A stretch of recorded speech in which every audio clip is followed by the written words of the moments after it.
You ever sit on a plane, just trying to blend in, hoping nobody notices you?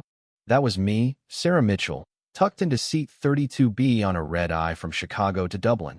My old college hoodie pulled low, eyes half closed like I was just another tired nobody.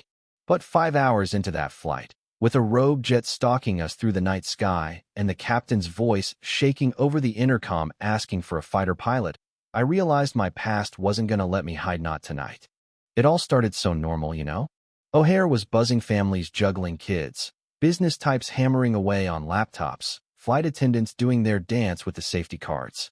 I picked the middle seat on purpose, wedged between a sweet old lady named Dorothy, who smelled like lavender and kept trying to show me pictures of her grandkids, and some suit named Greg, who was stress typing so hard I thought his keyboard might snap. Me? I just wanted to disappear, to forget the Air Force discharge that still stung like a fresh cut, the classified mission that cost me everything. 5 years ago, I was Captain Sarah Mitchell, flying F-16s, untouchable until I wasn't. A bad call, a cover-up, and suddenly I'm a civilian, running from the ghosts of a botched op in Syria.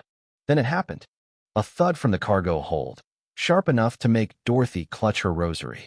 The plane lurched, not turbulence, but something wrong, something deliberate.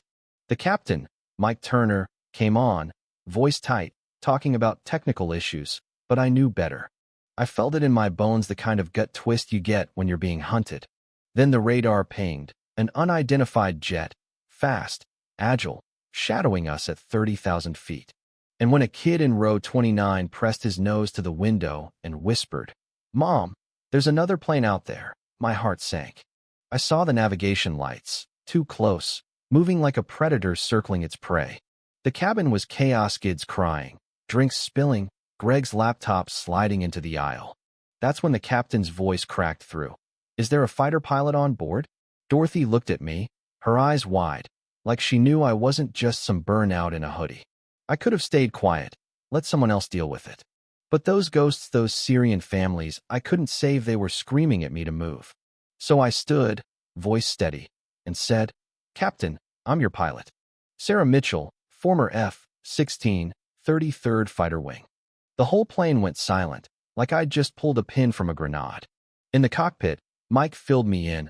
A modified MiG-21, probably ex-Soviet, was tailing us, jamming our comms, demanding we hand over a passenger named Alexei Volkov in 38F. Alexei was sweating bullets, clutching a beat-up backpack like his life depended on it. Turns out, it did. He was carrying encryption keys for a NATO satellite network, keys that could cripple defense systems if they fell into the wrong hands. And the guy chasing us? My old wingman, Jack Viper Larson, who'd gone rogue after the Syria mess, blaming me for the court-martial that ended his career. "Sarah, you cost me everything," Jack hissed over the radio, his voice like ice and venom. "Hand over Alexei's bag, or I start shooting." I could see his jet through the window, a dark shape wagging its wings, taunting us. "You're gonna kill 200 people over a grudge, Jack?" I shot back. "That's not the guy I flew with." He laughed, cold and bitter. "That guy died when you ratted me out. Now give me the codes." I wasn't about to let him win. I told Mike to fake a control glitch, jerking the plane just enough to throw Jack off. Back in the cabin, Dorothy, bless her, flipped on her ancient Wi-Fi hotspot to jam Alexei's signal, while a couple of off-duty Marines, big guys named Torres and Hayes, kept the passengers from panicking. Even Greg, the suit, pitched in, blasting his laptop's Bluetooth to add electronic noise. Alexei worked fast, scrambling the codes to make them useless, his hands shaking as he whispered about mercenaries called Nightshade who'd hired Jack. Then Jack upped the anti-drones, spider-like things crawling on our wings, trying to hack the plane's systems. I got Mike to cycle the cabin pressure, shaking 2 of them loose, while the flight crew cranked the galley ovens to warp the fuselage just enough to dislodge another. But one drone held on, and our fuel was dropping fast. Jack knew it. "You're running dry, Sarah," he taunted. "Land in Iceland, or you're swimming." That's when I heard Eda's faint voice on the radio. "Colonel Dan Harper, my old CO, leading 2 F-15s closing in, 10 minutes out." I just had to stall. So I hit Jack where it hurt.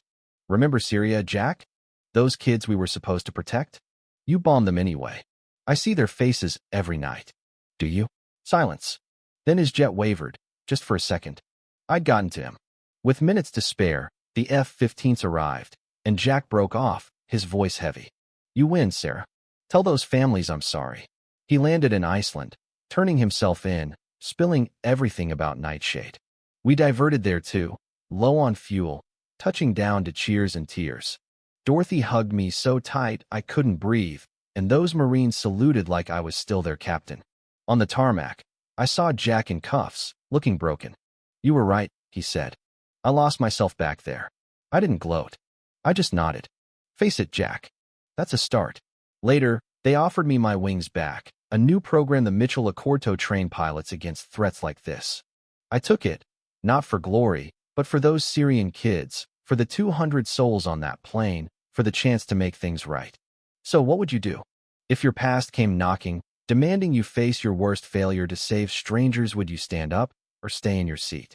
Drop a comment, tell me your take. Did Jack deserve a shot at redemption? Should I have trusted him in the end? Let's talk about it.